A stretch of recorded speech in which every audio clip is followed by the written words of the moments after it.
Hello दोस्तों, नमस्कार। मैं विजय पूनिया, आप देख रहे हैं विजय एजुकेशन। विजय परिवार में आप सब बच्चों का स्वागत है। दोस्तों, आज हम बात कर रहे हैं उत्तराखंड बीएससी नर्सिंग के एडमिट कार्ड, एग्जाम टिप्स और ड्रेस कोड की।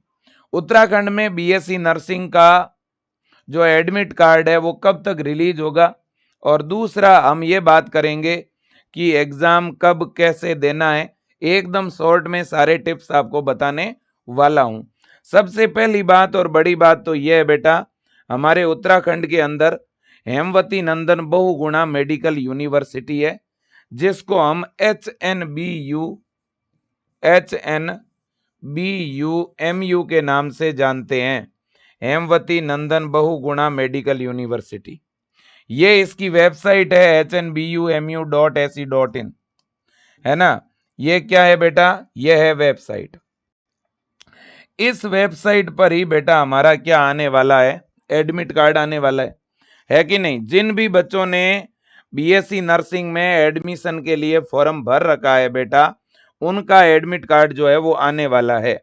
और आप सबको पता है कि उत्तराखंड में बीएससी नर्सिंग का जो एग्जाम है वो 13 जून को होने वाला है। और बीएससी नर्सिंग के एंट्रेंस एग्जाम में बायो, केमिस्ट्री, फिजिक्स, इंग्लिश और नर्सिंग एप्टीट्यूड, इन सब्जेक्ट से टोटल 100 क्वेश्चन पूछे जाते हैं।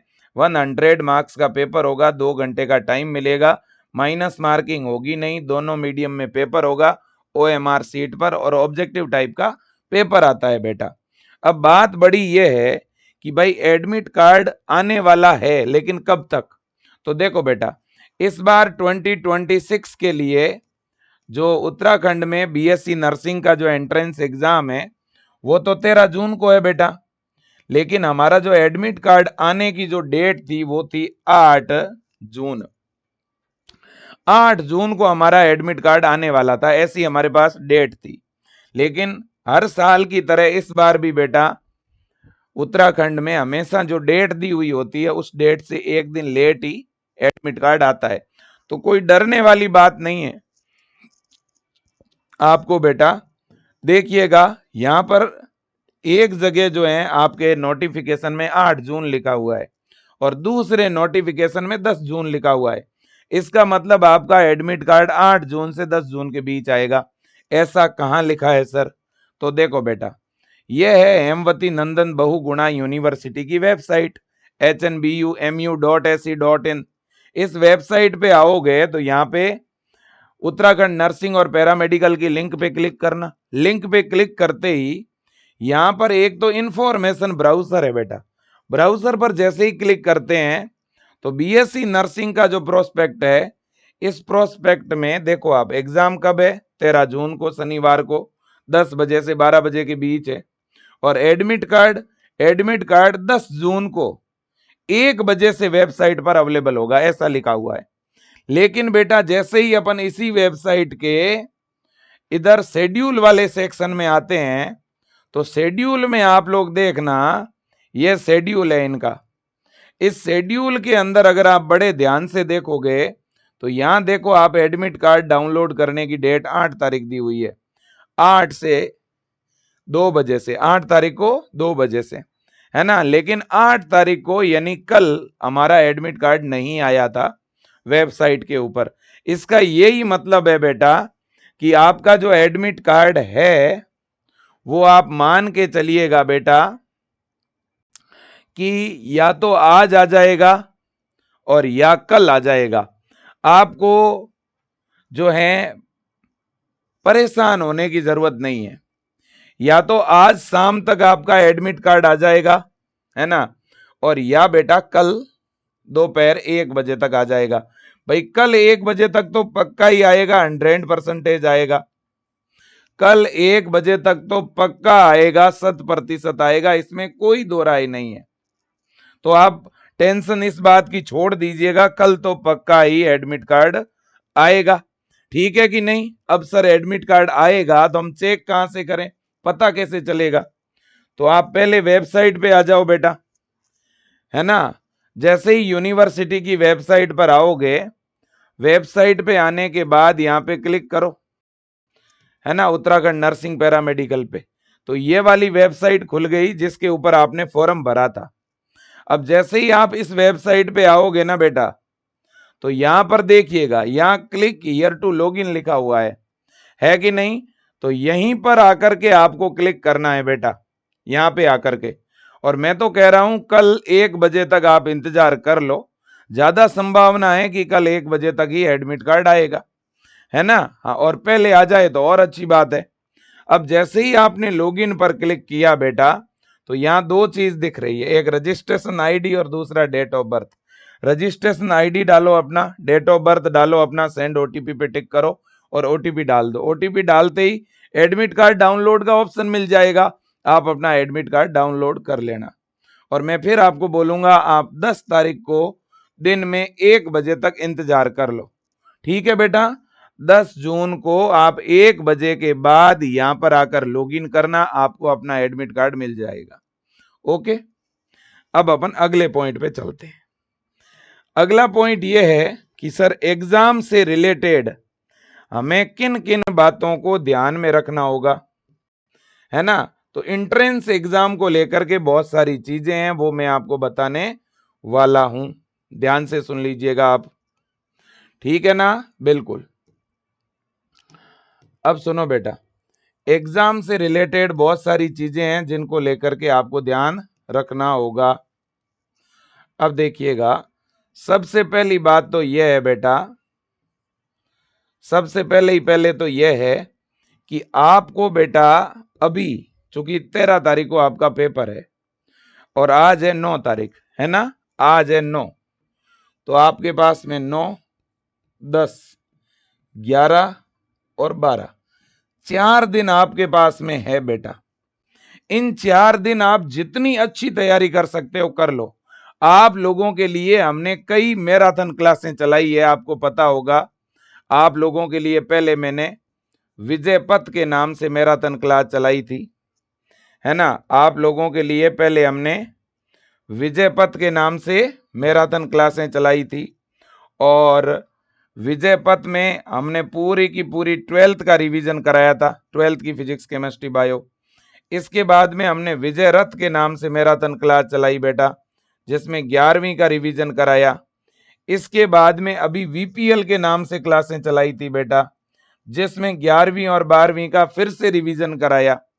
अगर किसी बच्चे ने ये मैराथन क्लासें अभी तक नहीं देखी है, तो मैं आप सब बच्चों को कहूंगा, अब आपके पास वीडियो देखने का तो चलो समय नहीं है, लेकिन आप इन क्लासों की जो पीडीएफ है ना बेटा, इन क्लासों की जो पीडीएफ है वो विजय एजुकेशन के टेलीग्राम चैनल और विजय एजुकेशन के ऐप के अंदर आपको मिल जाएगी। आप तो फटाक से जाकर के बेटा और इन पीडीएफ को क्या कर लीजिएगा, रीड कर लीजिएगा।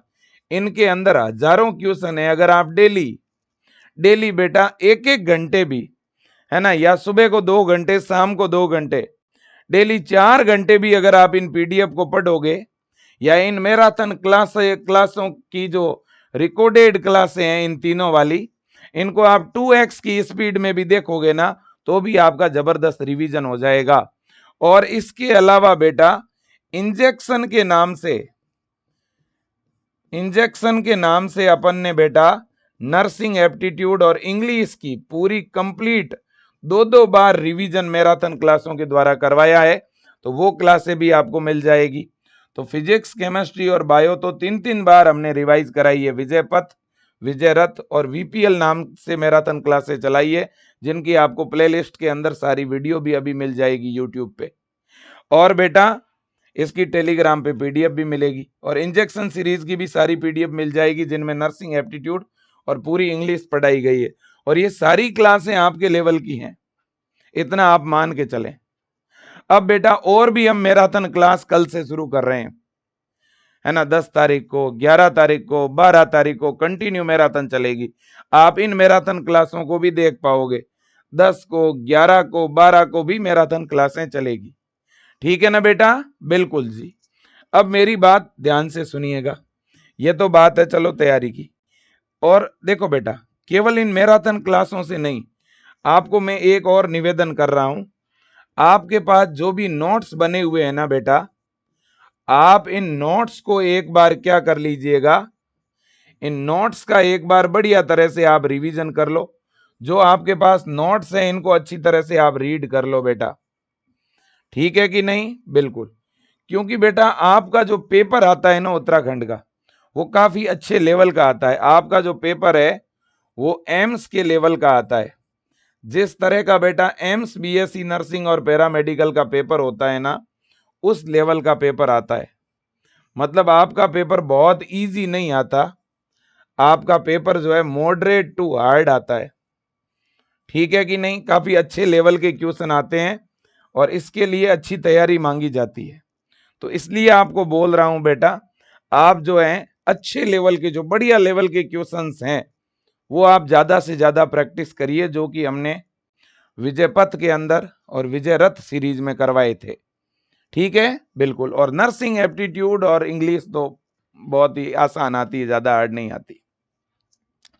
तो अपने नोट्स के द्वारा डेली का टारगेट बना लो बेटा। डेली कम से कम आप 5 फिजिक्स के, 5 ही केमिस्ट्री के और 5 ही बायो के, है ना, चैप्टर का रिवीजन करो। इस तरह का अपना टारगेट सेट करो, है ना। हर एक चैप्टर को आधे घंटे में आप क्या कर दो बेटा, रिवाइज करो, ठीक है कि नहीं? बिल्कुल ऐसा आप अपना टारगेट बना लो। और इसके अलावा दूसरी जो बड़ी बात है बेटा, वो है आपका एग्जाम। बेटा देखो, आपका एग्जाम होगा ओएमआर सीट के ऊपर। आपका पेपर पूरा ऑब्जेक्टिव है और ओएमआर सीट के ऊपर पूरा एग्जाम होगा। भाई ऑब्जेक्टिव आपका पेपर है ना, ओएमआर सीट के ऊपर आपका पूरा पेपर होगा बेटा। तो अब बात बड़ी ये है ना, आप लोग भी क्या करो बेटा, ओएमआर पर ज्यादा से ज्यादा क्वेश्चन प्रैक्टिस करो, है ना। मैंने ओएमआर सीट की सैंपल कॉपी बैच में भी डाली हुई है, ऐप में डाली हुई, टेलीग्राम पे डाली हुई है। आप 3-4 ओएमआर का प्रिंट ले लो बेटा। और विजय एजुकेशन ऐप में बेटा फुल सिलेबस के फ्री टेस्ट हो रहे हैं, है ना। उत्तराखंड लेवल के बेटा फुल सिलेबस के मैं फ्री टेस्ट करवा रहा हूं, ठीक है। आप विजय एजुकेशन के ऐप में जाकर के ये टेस्ट दे सकते हो, जिसका कोई चार्ज नहीं है। विजय एजुकेशन का ऐप डाउनलोड करके ऊपर कॉर्नर पे क्लिक करोगे तो लिखा हुआ आएगा फ्री मटेरियल, है ना। ऐप जैसे ही ओपन हो जाए, पूरी तरह से लॉगिन हो जाए, तो फ्री मटेरियल में जाकर के भी आप जो है वो टेस्ट प्रैक्टिस कर पाओगे, दे पाओगे बेटा, ठीक है कि नहीं? बिल्कुल जी। और मेरे दोस्तों, हम मॉडल पेपर भी डाल रहे हैं फुल सिलेबस के, जिसमें 100 क्वेश्चन होंगे, physics, chemistry, bio, nursing aptitude और इंग्लिश की 20-20 क्वेश्चन, टोटल 100 क्वेश्चन होंगे आपके उत्तराखंड लेवल के। तो ऐसे आप 2 से 3 टेस्ट भी दे दो ना फुल सिलेबस के, तो आपकी क्या है कि प्रैक्टिस हो जाएगी बेटा। और इस तरह के मैंने टेस्ट आपके डलवा दिए हैं फ्री मटेरियल में, विजय एजुकेशन ऐप में, ठीक है ना। हाँ, अब दूसरी बड़ी बात यह है बेटा कि आपको अभी एग्जाम के टाइम होपलेस नहीं होना है, घबराना नहीं है। ज्यादा से ज्यादा अपने नोट्स के द्वारा रिवीजन करना है, ज्यादा से ज्यादा क्वेश्चन प्रैक्टिस करने हैं और फुल सिलेबस के 2 से 3 आप टेस्ट दे दीजिएगा, है ना। मतलब टेस्ट प्रैक्टिस कर लो एक बार, इससे आपकी आदत हो जाएगी बड़े एग्जाम को देने की, ठीक है।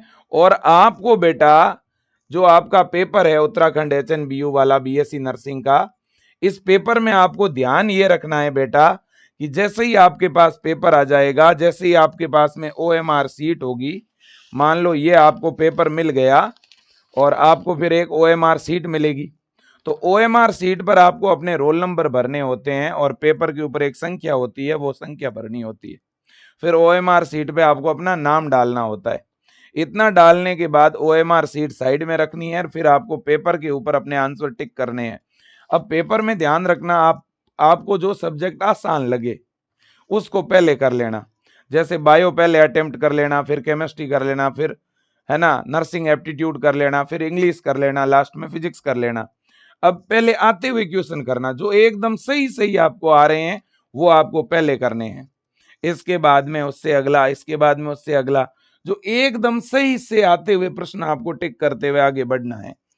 जो 100% आपको सही सही आ रहे हैं वो आप टिक करते रहो, आगे बढ़ते रहो, टिक करते रहो, आगे बढ़ते रहो, ठीक है बेटा, बिल्कुल। तो पहले आते हुए क्वेश्चन करने हैं, जो नहीं आ रहे हैं, जो डाउटफुल है या जो बड़े लेंदी क्वेश्चन है ना, उनके ऊपर आप पेपर में गोला बना देना। तो पहले जैसे बायो के 20 क्वेश्चन है, इनमें से आपको 15 आ रहे हैं, तो 15 आंसर टिक कर दिए पेपर पे। अब उन 15 के OMR के गोले भर दो। फिर अगले जैसे केमिस्ट्री पे गए, केमिस्ट्री के 20 क्वेश्चन है, वो आगे टिक किए, और उनमें से जो सही सही आ रहे वो टिक कर दो, जो डाउटफुल है उन प्रश्न पे गोले बना दो। ठीक है कि नहीं? तो इस तरह से पूरे पेपर में जो पहले एक आसान जो क्वेश्चन है वो पहले पेपर में टिक करके OMR भर लो, फिर डाउटफुल क्वेश्चन करो, और डाउटफुल क्वेश्चन करने के बाद जो क्वेश्चन आपको बिल्कुल नहीं आ रहे हैं वो भी छोड़ने नहीं है, क्योंकि माइनस मार्किंग है नहीं। आपको 100 के 100 क्वेश्चन अटेम्प्ट करने हैं बेटा, 100 के 100 क्वेश्चन करने हैं भाई, एक भी क्वेश्चन आपको छोड़ना नहीं है, क्योंकि माइनस मार्किंग नहीं है। समझ में आई बात? बिल्कुल। पहले जो क्वेश्चन आपको इजी लगे वो करना, फिर थोड़े जो मॉडरेट और हार्ड लगे वो करना, और इसके बाद में जो डाउट वाले क्वेश्चन है वो करना, और इसके बाद में जो आपको नहीं आ रहे वो भी आपको लास्ट में करने हैं। ठीक है बेटा? और इसके अलावा आपको मैं ये भी कहना चाहूंगा बेटा, आपका जो एग्जाम है ना बेटा, वो है 10 बजे से 12 बजे के बीच में। ये देखिएगा, ये आपके एग्जाम का टाइमिंग रहेगा 10 से 12 बजे। ठीक है कि नहीं? अगर आपका 10 से 12 बजे के बीच में एग्जाम है ना, तो आपको रिपोर्टिंग के लिए सेंटर पर कितने बजे पहुंचना होता है बेटा? आपको रिपोर्टिंग जो करवानी होगी ना, वो लगभग 8 बजे करवानी होगी। तो 8 बजे आपको सेंटर पर पहुंचना होगा। 8 बजे आपको सेंटर पे क्या करना होता है बेटा? पहुंचना पड़ेगा। ओके, बिल्कुल। तो 8 बजे से ही एंट्री स्टार्ट हो जाएगी। 8 बजे से एंट्री क्या हो जाएगी बेटा? स्टार्ट हो जाएगी। 8, 8:15, 8:30 तक भी अगर पहुंचते हो तो भी चलेगा, लेकिन ज्यादा लेट मत करना। इसके अलावा बेटा, है ना, तो 8 बजे तक आप पहुंचो या 8:30 बजे तक सेंटर पे पहुंचो, तब तक चलेगा, इससे ज्यादा लेट मत करना। ठीक है ना? हाँ जी। और बेटा आपको साथ में क्या लेकर के जाना है? आपको अपना एडमिट कार्ड जो प्रवेश पत्र है उसका आपको प्रिंट आउट लेकर के साथ में जाना होगा। एडमिट कार्ड का केवल एक ही प्रिंट लेना है आपको। इसके अलावा पासपोर्ट साइज का फोटो, एक अपना पासपोर्ट साइज का फोटो आप साथ में रखना जेब में, और एक बेटा अपना original ID proof, original ID. अब ओरिजिनल आईडी में चाहे आधार कार्ड हो तो आधार कार्ड ले जा सकते हो, पैन कार्ड हो तो पैन कार्ड लेके चले जाना, ड्राइविंग लाइसेंस हो तो वो लेके चले जाना, या 12th बोर्ड का प्रवेश पत्र, जो 12th बोर्ड का एडमिट कार्ड आता है ओरिजिनल, वो लेके जा सकते हो, है ना। पासपोर्ट ले जा सकते हो, कोई भी एक आपको आईडी प्रूफ वो भी ओरिजिनल लेकर के जाना है, कोई भी ले जा सकते हो। ज्यादा अच्छा तो आधार कार्ड ही है। इसके अलावा आप सेंटर के अंदर पानी की बोतल ले जा सकते हो बेटा, है ना। और इसके अलावा आप पेन बेटा, ब्लैक कलर के 2 पेन आप साथ में लेके चले जाना। बस ये चीज आपको सेंटर के अंदर ले जाने की अनुमति है। ठीक है, बिल्कुल। अब रही बात रिपोर्टिंग की, मैं फिर बोलूंगा बेटा, 13 जून को आपका पेपर है, तो 13 जून को जहां पे भी आपका सेंटर आया हुआ हो वहां 8, 8:30 बजे तक पहुंच जाना बेटा, लेट मत करना। ठीक है ना? आप यूं मत सोचना, बहुत से बच्चों को लगता है कि मेरा तो एग्जाम का टाइम 10 बजे का है, तो बच्चे कई बार 10 बजे से 5 मिनट पहले पहुंचते हैं। ये आपकी सबसे बड़ी भूल है बेटा, क्योंकि कई बार 9:30 बजे तक, 9:15 बजे तक, 9 बजे तक गेट ही बंद कर देते हैं। तो इसलिए लेट नहीं करना है, ये तो एग्जाम का टाइम है, इस टाइम से 2 घंटे पहले एंट्री शुरू हो जाती है। ठीक है ना बेटा? बिल्कुल। अब रही बात ड्रेस कोड की, तो देखो बेटा, अगर अपन ड्रेस कोड की बात करते हैं, ड्रेस कोड, है ना, तो ड्रेस कोड के बारे में 2-3 बातें हैं जो मैं क्लियर कर दूं। एक तो बेटा आप हाफ स्लीव के कपड़े आपको पहन के जाने हैं। हाफ स्लीव का मतलब है हाफ बाजू के, जैसे मैंने टी शर्ट पहनी है ना, वैसे ही आप हाफ बाजू का टी शर्ट पहन सकते हो, हाफ बाजू का शर्ट पहन सकते हो, है कि नहीं बेटा? बिल्कुल। या हाफ बाजू का कुर्ता या कुर्ती आप पहन सकते हो बेटा। तो एक तो आपके हाफ स्लीव के कपड़े होने चाहिए, चाहे कॉलर वाला हो, बिना कॉलर वाला हो, बटन वाला हो, बिना बटन वाला हो। ठीक है बेटा, बिल्कुल। यहां तक बाजू होनी चाहिए, चाहे गर्ल्स हो तो भी फुल जो है स्लीव के नहीं होने चाहिए। दूसरा बेटा चाहे पैंट हो, चाहे लोअर हो, चाहे ट्राउजर हो, चाहे कैपरी हो, है ना, ये भी अलाउ है बेटा। इसके अलावा बेटा आप जो है बेटा, जो स्लीपर या चप्पल आती है, चप्पल या स्लीपर पहन के जा सकते हो, लेकिन शूज अलाउ नहीं है, ध्यान रखना। और गर्ल्स की जो हेयर एसेसरी है, इसमें नॉर्मल जो रबर बैंड आता है वो आप लगा सकते हो, और खुले बाल में भी जा सकते हो, कोई बात नहीं है। अगर खुले हेयर हैं तो भी चलेगा, और हेयर को अगर कवर करना चाहते हो तो रबर बैंड से कवर करना है, ध्यान रखना बेटा, है ना? बिल्कुल। इसके अलावा ये तो चलो अलाउ है ना, ये तो क्या है, अलाउ। और टी शर्ट हो चाहे शर्ट हो, चाहे वो रंगीन है, चाहे व्हाइट है, चाहे रेड है, कैसे भी कलर के हैं चलेंगे। अब बेटा देखो, देखे क्या अलाउ नहीं है बेटा, सेंटर पे क्या अलाउ नहीं है, नॉट अलाउ बेटा, किसी भी प्रकार की ज्वेलरी अलाउ नहीं है। यानी कोई भी आभूषण पहन के आप नहीं जा सकते, चाहे लड़का हो चाहे लड़की हो, दोनों की बात कर रहा हूं, चाहे बॉयज हो चाहे गर्ल्स हो।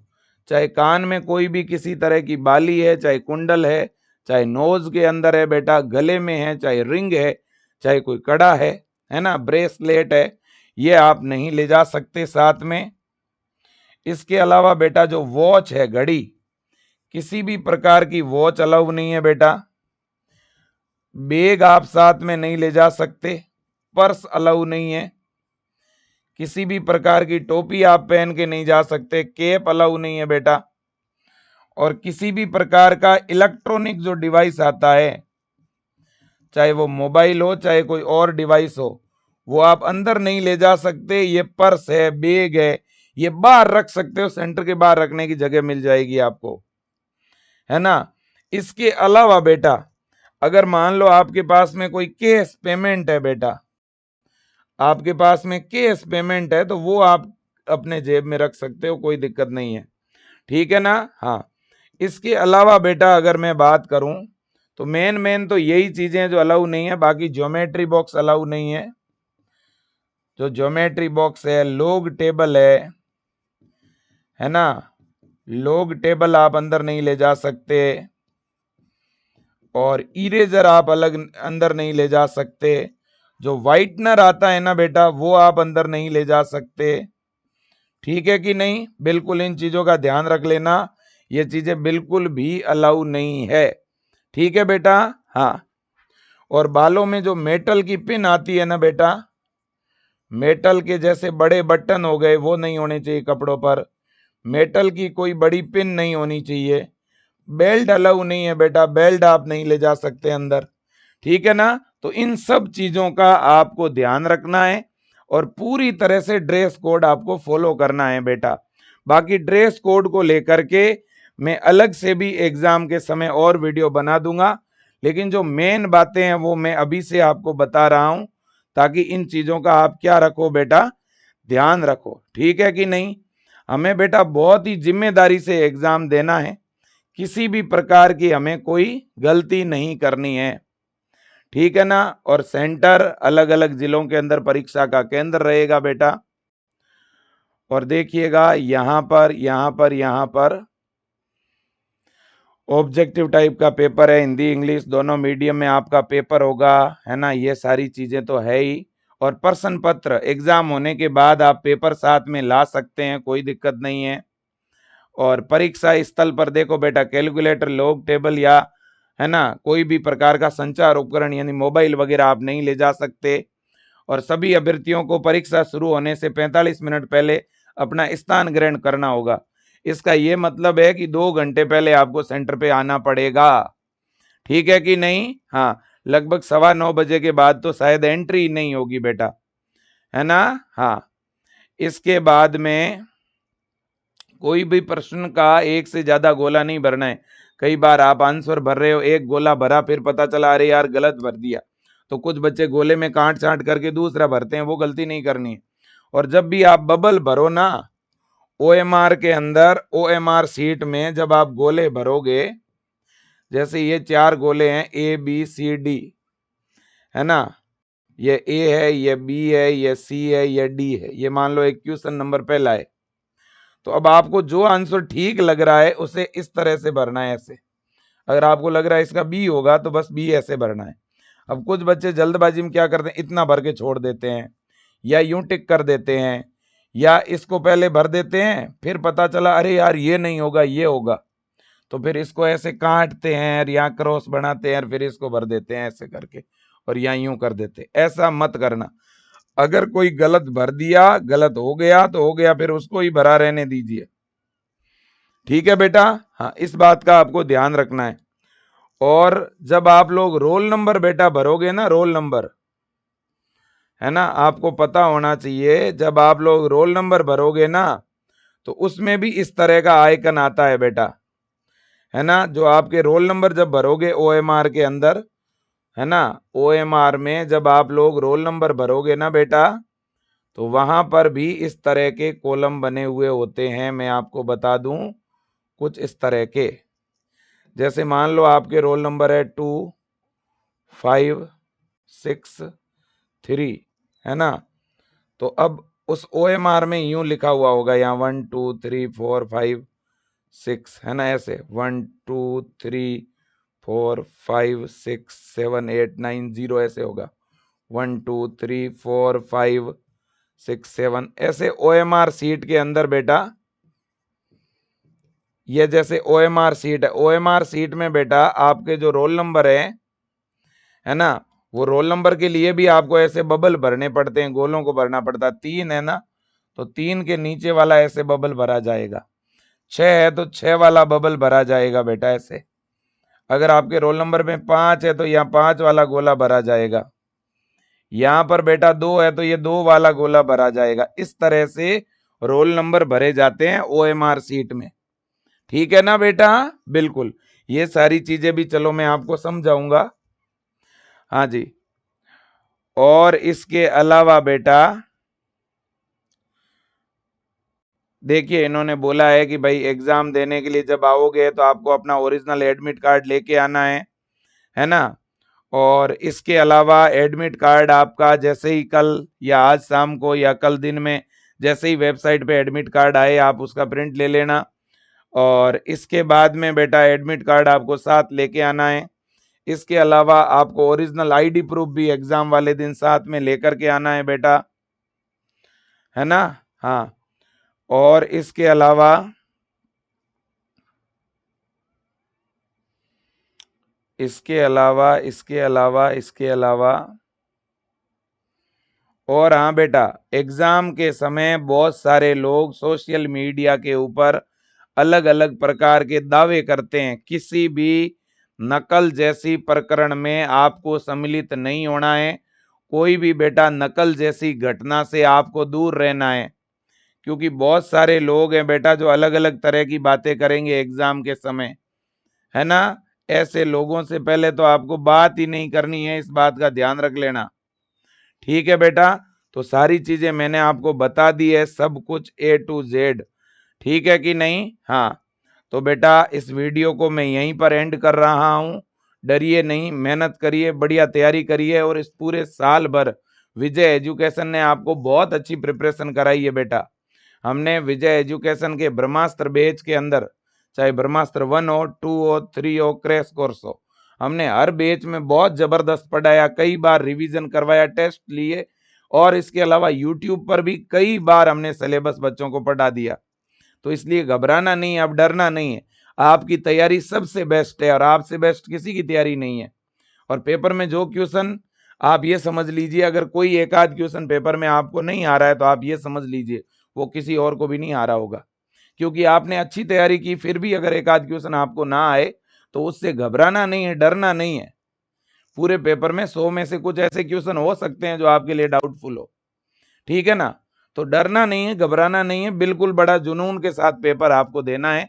और बाकी मैं और भी आपको गाइड करूंगा। बेस्ट ऑफ लक, जय Hind, Vande Mataram, thank you so much. और कल से मैराथन है, आप अटेम्प्ट जरूर करना। Thank you.